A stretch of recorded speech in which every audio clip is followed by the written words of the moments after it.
大家好，我係 Garrick。咁我而家喺屈臣氏集團香港零售裏面做緊 Supply Chain Director。咁我最主要就幫我哋香港業務裏面4個品牌百佳超級市場、屈臣氏、豐澤、屈臣氏酒窖去管理佢哋嘅 Supply Chain。咁講下讀書啦，咁我就喺 CTU 畢業，個 major 就喺 Management Science Department 裏面嘅 Service Operation Management。咁即係而家嘅 Global Operation Management 嘅前身。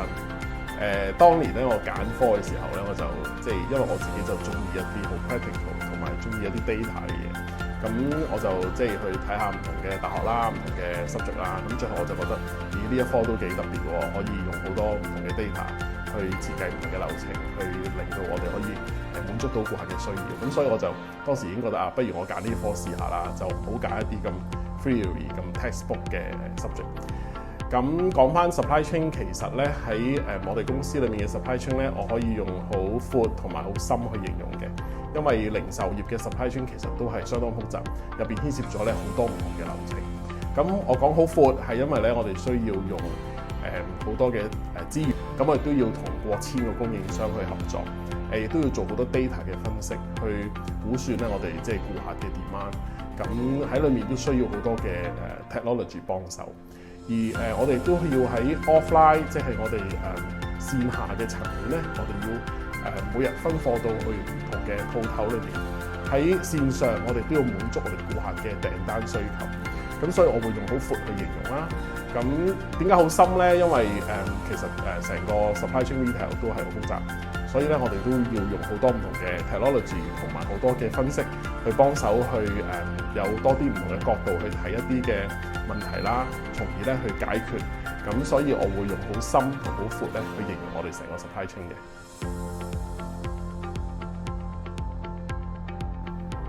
咁我覺得咧就唔係某一個 course 係特別重要去幫到我喺工作裏面。我諗成個 program 嘅設計入邊嘅唔同嘅課程，其實咧都係息息相關，互相嘅去幫助。譬如我記得嗰陣時，我哋有一個叫 simulation 嘅 subject 啦。咁其實係我記得嗰陣時個 case 係我哋幫 City 嘅 canteen 重新設計入邊嘅排隊，希望咧可以減少咧同學排隊嘅時間。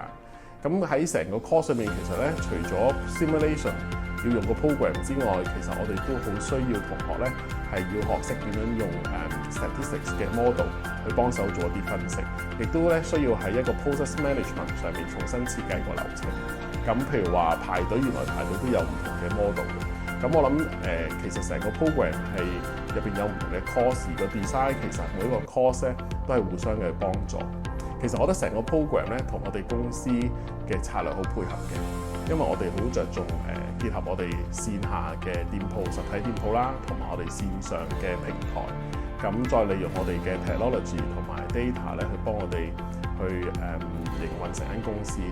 咁而且我哋公司都一路好着重一樣嘢，最緊要嘅就係點樣令到我哋每一個顧客咧都可以會心微笑。咁所以我覺得成個 program 同我哋嘅公司嘅策略咧係好配合嘅。我諗總括而言啦，成個 program 係教我哋點樣去設計一個流程，去滿足我哋顧客嘅需要，同埋咧好 scientific 咁樣用唔同嘅 data 去幫手去做一啲 decision making。我諗個 program 除咗教曉我喺書本上嘅知識之外咧，都有好多 projects 啦，好多 presentations 啦，同埋 case study 咧，我哋要去做。咁喺入邊要同我哋嘅同學一齊做一條 team 啦。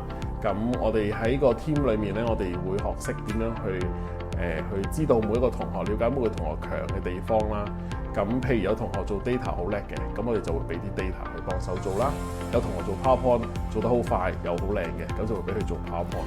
我諗喺個學校喺 program 裏面就係令我哋學識咧點樣同唔同嘅人去相處，點樣咧去做好我哋嘅 teamwork。咁最緊要目標係希望1+1係等於3嘅。我諗我自己都冇乜 magic formula。我諗係要把握每一次學習嘅機會啦。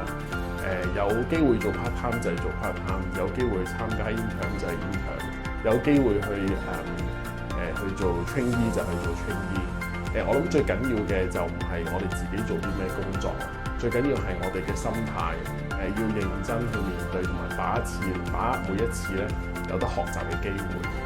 咁咧，我哋將來咧就可以一步步做得好啦。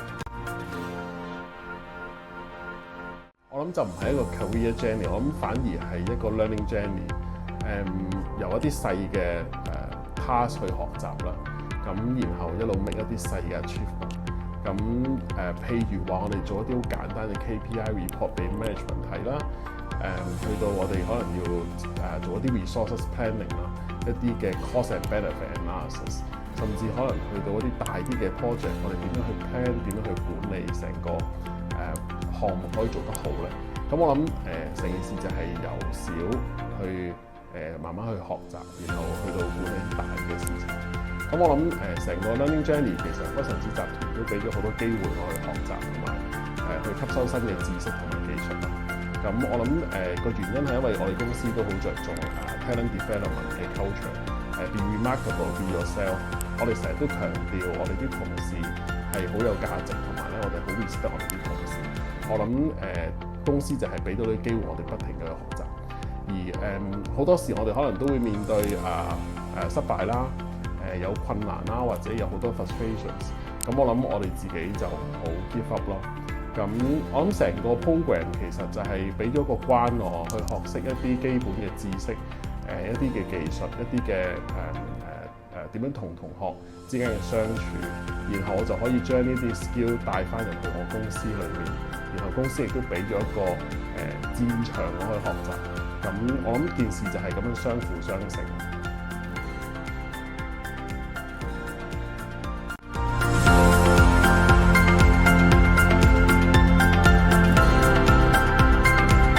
其實你哋都好關心究竟喺 GOM 裏面學咗嘅嘢，可唔可以喺呢個社會裏面去應用翻呢？咁我其實話個秘密俾你哋聽，除咗我之外，喺我哋公司裏面，其實都有3個同事咧喺呢一科畢業嘅。一個已經係一個 manager， 一個係一個senior 嘅 specialist， 而另一個係一個 management trainee。咁我諗你哋已經知道答案啦。好，咁講下咧，喺 U Life 裏面一定要做，或者你唔做一定會後悔嘅事。我諗有2個嘅。第一個咧就係一定要上莊。點解咧？因為我覺得上莊其實係會帶俾我哋更加多嘅機會去學習咯。咁入邊咗上莊嘅環境啦，所以做嘅嘢其實更加似我哋喺工作裏面需要應用嘅技巧啦。譬如點樣去策劃啦，去宣傳啦，去同人合作啦，咁呢啲都係同我哋將來工作咧好近似嘅嘢嚟。咁所以我諗咧上莊咧，無論係咩莊，都應該要去試下嘅。咁第2個咧就係 U Life 一定要做嘅，就係有機會就一定要住 hall， 因為我相信咧住 hall 嘅時候咧可以識得更加多朋友啦，亦都係多好多嘢玩，多好多嘢嘗試嘅。好，咁講一講咧，我哋即係一啲咩嘅 candidate， 我哋會優先考慮啦。我回想翻舊年我哋請supply chain 嘅 graduate trainee， 咁我哋都 look for 一啲學生，佢哋係學嘢好快啦，需要對數字好有敏感㗎啦，咁亦都係需要識得點樣同人溝通、同人合作啦，諗嘢係有深度同埋係細緻嘅。